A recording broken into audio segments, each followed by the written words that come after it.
Here's one particular thing that annoys me. Apart from the obvious of being a HP printer, this one's a HP DeskJet 4121E with Wi-Fi capability. But if we print off the various documents it requires, step 1, connect it to a tablet to connect it to your Wi-Fi. Step 2, connect it to your computer. What have we got here? Make sure your PC is on, hold down the wireless button, power it up, install the HP software, yada yada yada. Step 3, which is the method that worked for me, was using WPS, where you hold that on the printer, hold that on the router, and it gets it talking.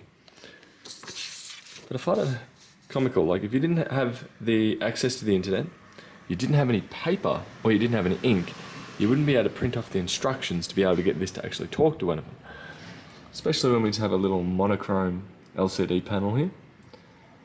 And yeah, I can't fathom a Wi-Fi printer without a coloured screen that you're able to interact with, actually connect it up to your Wi-Fi. If I go down here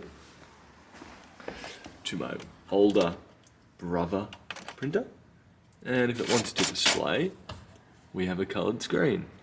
And as a bonus, it's a touch screen.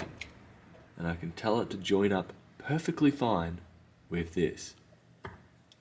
Granted, I might have used the number pad to type on, but it's a minor inconvenience.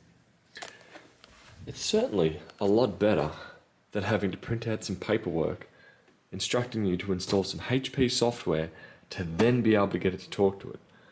Granted, there is the WPS method, which, as I said, worked for me just fine on the DeskJet 4121E.